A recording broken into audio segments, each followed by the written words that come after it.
I'm not there.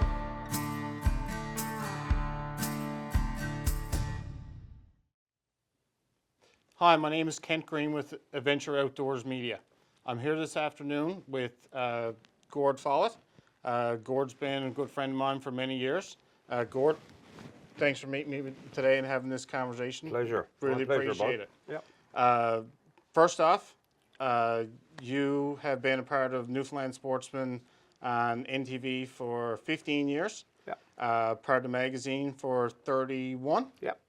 I'd just like to say, on behalf of myself, and I can't speak for everyone, but I think I can speak for a lot of people, I would just like to thank you so much for your time and efforts over all those years that you've punched, trotted through the woods, trotted through the rivers to put something on TV and put something in a magazine for all of us to enjoy. Oh, wow. I'm very thankful and grateful that you did that. Lloyd Colburn at one time did it. You guys sort of took over where he left off, and it's been great, and hopefully at some point we'll have something again at some point. Yeah. Who knows? I do know that you've got something else started now that you're doing on your own. I'll let you chat about that. What do you have going on? Well, the first venture on my own was my book. I never thought I'd write a book in my life. I had no intentions of writing a book. But my wife, my daughter talked me into it. It's a memoir. So that one came out in September. And I figured, okay, then I'm finished with books. But my publishers, Engine Books, they talked me into being part of an anthology. So what I'm doing now is collecting stories from fishing and hunting stories, outdoor stories in general, from some of the best outdoor writers across the province. So we're hoping to have that one out in September. Now I'm also I'm started a YouTube channel, and well I'll see now over the coming months what kind of reaction we get to that. But so far it's been a bit of fun, and I'm getting a lot of positive reaction. So I'm doing enough to keep me busy, stay out of trouble. Excellent, excellent. So we do have a copy of your book here, and I'll let you show everyone and tell everyone what the name of it is. Track shoes and shotguns from downtown to the great outdoors. And actually, the reason for the subtitle is that I grew up downtown St. John's. Okay. Born and raised townie. Dad was never into the outdoors, even though his brothers were. So I spent my life in sports, mainly in track and field, but in different sports. And then when I got a job in the media in the old Daily News, I don't know if you even remember that, before the telegram, I worked night shift. So what do I do during the day? I started fishing more often. I bought myself a shotgun. I used to go off all alone. And then, of course, some years later, I got involved with Sportsman. And next thing you know, I'm working to go fish and hunt. You know, that was my job. Yep. So of course there was all kinds of adventures after that. So my wife keeps saying, "You're a townie with the heart of a bayman," because I love being out of town. Yeah. Right. Every community I visit, I absolutely love them. And I keep saying, I could retire here. And she'd say, and this place, yeah, I could retire here too. Yeah, I love, especially the small communities all around the province. Yeah. Yeah. I remember the first time I actually met you. You don't remember because you meet so many people. It was about 23 years ago. At about 8 o'clock in the morning, out to the exploits. I don't even remember what hotel you were staying at, but you were out by the door waiting for a pizza. Pizza? You were waiting for a pizza at 8 a.m. I think you probably had a long night, but anyway. Oh, okay. Or Those were the days. Yeah, you were younger then. Yeah. Anyway, besides that, I think it'd be great if we talked about, pick one topic that we could just discuss. I got one in mind if you're okay with it. Seems to be a very common topic, the moose population on the island, especially on the Avalon. I know myself, I started going in the woods with my father when I was 4.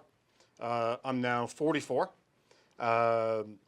Go back 20 years ago. I go to the same area every year, which is Salmon Air. I know 20 years ago, 15 years ago, I would go with my father. He'd set up somewhere. I'd beat the bush trying to drive out moose. And when we meet back up, the topic of conversation wouldn't be, did you see any? And it wouldn't be even, you know, did you see any sign? It's more along the lines of, how many did you see? Yeah. How many did you drive? How many did you see? And nowadays, it is totally changed. 4 years ago, I actually had to abandon an area that we've taken numerous moose out of. We've seen numerous moose. I've videotaped numerous moose because there's just none in that area. You don't see tracks, you don't see sign, you don't see the dirt, you see nothing. I shifted out the road maybe 6 kilometers and walked 14, 16 on foot and found another hat of moose, I'll say. But after 4 or 5 years, there's only a couple of them left now too. What's your, me this year, I had a bull only, bull or calf, for the southern shore. Yep. Now, it's the first time ever I didn't fill my tags. I was up there, I hunted 25 days, and in the first few days, yes, we did see at the opening, we did see some animals way off. And now, I'll be the first to admit that, like I've got lung issues, so I don't walk as far as I used to. Yep. And I never got to a lot of areas that I wanted to get. Right. But after 25 days, you know, you'd think you'd fluke into something now and then. But my buddy Cliff Doran, from Trapassi, he's up every morning, 5 o'clock, going with his camera, looking for pictures. And he's been telling me, even before I applied for Southern Shore this year, Yep. he said, Gordon, I think twice about that. But no, I did. I love that area. And he said, because the last 3 or 4 or 5 years, the numbers are going down, down every year. Now, I know there's people who went out and got their animal on the first day, Yep. right? And there's people who will say to me, when I make a comment, like when I used to make a comment in an editorial in a magazine or like on social media now, some people will say, yeah, boy, you got to get out of the truck, you get out and walk. Okay, to a certain point, they're right. But when I got my last animal, and the animal before that, and the animal before that, I got them all in the same area. I didn't have to go live in the bush for 15 days, you know? Right. So they're not in the areas where I used to see them and get them. Right. And I've had the same experience, and I do a lot of walking. But I've had numerous conversations, and you get some people say, oh, there's tons of moose in there. Yeah, in certain places, there is, if you can get to them. Not everyone can get to them. My point is that at one point in time, salmon ear used to have one of the best success rates in the province. Yeah. And in the last 2 years, it's been in like the bottom 2. Yeah. So all the people that no one needed to get out of their trucks then. Like, I'm only one person that's going in the woods and walking long distances to get my moose. Yeah. But all the other people were getting them close to the roads before, but none of those roads are there. Salmon Ear is only a tiny triangle in the middle of the Avalon. There's only so much walking you can do to get away from roads. Yeah. But yet, it had a success rate of 85, 88% 10, 12 years ago, You know, and now it's gone. I talk to people from not just the Avalon, from all over the province, every moose management area you can think of. Yep. And I would say in minimum 90% of the cases, people are telling me they're not there like they used to be. And there's I'm talking, there's a few what I call spots. Like I understand down off the towards Burgeo, off the Burgeo Highway, there's still a good few animals down that way. Yep. And a couple of areas here and there, your pockets, if you want to call it. But the vast majority of people are saying the numbers are down. And I mean, here we are, the hunters, we're asking the government to cut back on the licenses. Right. We're the ones who wanted to cut back. And they still, now they're to cut back on like 300 something license. Give me a break. That's not cutting back. No, right? it's definitely not going to solve our problem. No. And from what I've been hearing, bear populations in certain areas have skyrocketed compared to what they used to be. We all know about the coyotes. And you know, hopefully hopefully they will adapt. You know, they're a pretty tough species, and they do evolve and become used to their surroundings, I'll say. But overall, if we keep going with the amount of licenses that we're going with, it's going to be tough. I know they cut down licenses in Salmon by, my numbers might not be exactly correct, but I'm going to say they cut them down by 150 or 200. However, they added on to the either sex.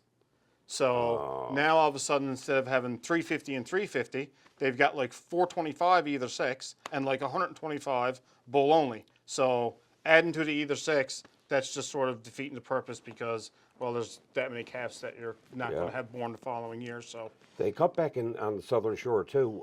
I think it's over the last couple of years they've cut back 300. It used to be just a few years ago 1,600 licenses, and I talked to people all along the shore. They said there's not more moose than 1,600 up there.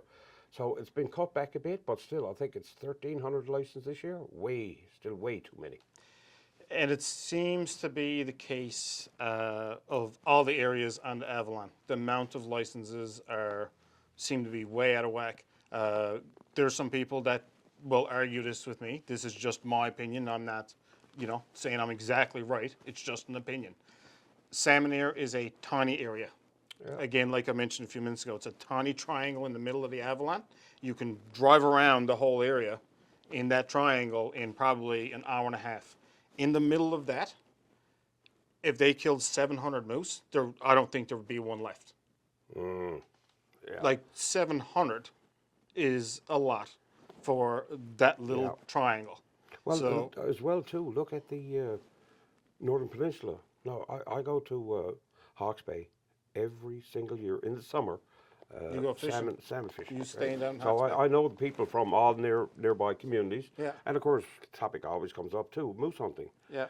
And every single one of them tell the numbers are not there like they used to be. I can remember maybe 11 or 12 years ago, we were up towards St. Anthony. It was a trout fishing trip. Yep. And one morning, everybody wasn't ready to go. So anyway, a few of us took a ride. It was a 30-minute drive. I forget the name of the community we were heading to. Anyway, 30-minute drive down and back. We counted 61 moose. That was from the road. We weren't in the woods. That was from the road. Yep. And when we tell that story, the people who know that area will tell us, you won't see 21 now in a full season, let alone 61 in half an hour. Right. So even the Northern Peninsula used to be known as one of the greatest moose areas on the planet. Their numbers are down. Yeah. From what we've been hearing. Now some of the scientists say, well, not that much. Oh, okay. But I'm talking about the hunters. Whether I'm at the mall, grocery store, pumping gas, I'm talking to hunters almost every day. And even say hunters from St. John's Mount Pearl, they're still hunting the Northern Peninsula or Glenwood. Right. And they're telling me the numbers are not there, Well, as you know, I travel to Labrador a fair bit in the summer times. And when I'm traveling up there, I got to drive all the way up to the Northern Peninsula. Sometimes I'm doing it 3 and 4 times a year. 10 years ago, no matter what time of the day, I drove from Deer Lake to St. Barb. Minimum I would see would be 20 moose. Yeah. More times than that now, I drive up there and I see 0. Yeah. So either they changed their patterns or these, I know that Grossmorn brought in like a moose management area. Yeah. I'm not sure exactly how that works, so it'd be unfair for me to really comment on it. But still, that's just one section. To drive 296 kilometers, 292 kilometers, and not see a moose when I used to see a minimum of 20, something is going on, and it's not just moose changing their routes or changing their patterns. No. There's more than that to it, and success rates don't lie. No. That's the way that I look at it. But it would be interesting if anyone. And like you said, there's more than one reason. Okay, too many licenses, definitely.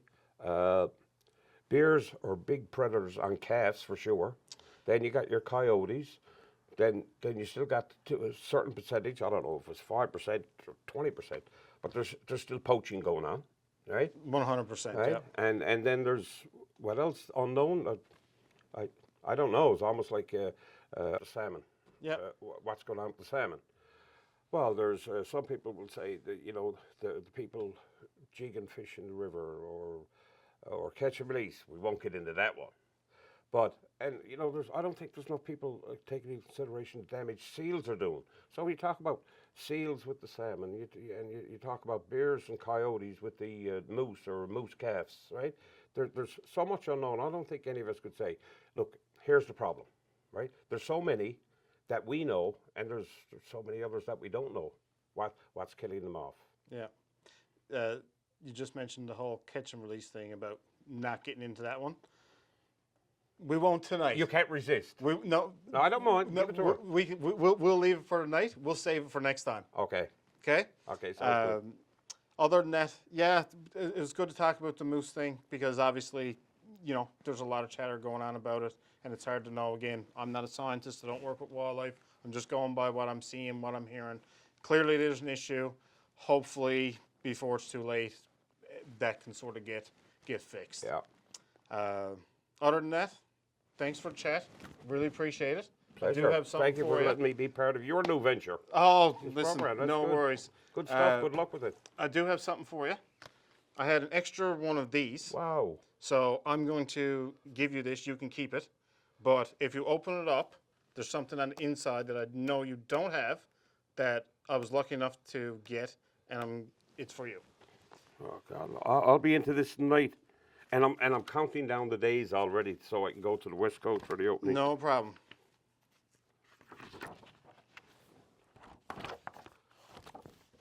Oh well, look at that. Never been opened. Wow. And I've never had one. That's the very first issue. Wow. So you enjoy that. You Back can in the fall of '90. the fall of '90. You God can love stick you. that in the Perfect. frame, and you got Thanks, it forever. Ben. No Thank you. sweat, buddy. I'll be into this tonight now. I'll stay on Facebook for a while and I'll go on that. Perfect, perfect. Thanks for tuning in, folks. You can give Gord a follow on Gord Follett Outdoors and More on YouTube, and you can follow Adventure Outdoors Media on Facebook and Instagram. Do you know what, Gord? We should have that conversation about the salmon catch and release. Love to. Would you like to have that chat again? Yep. Yep. Perfect. I'm game. Stay tuned, folks. We'll be back again. Have a great evening.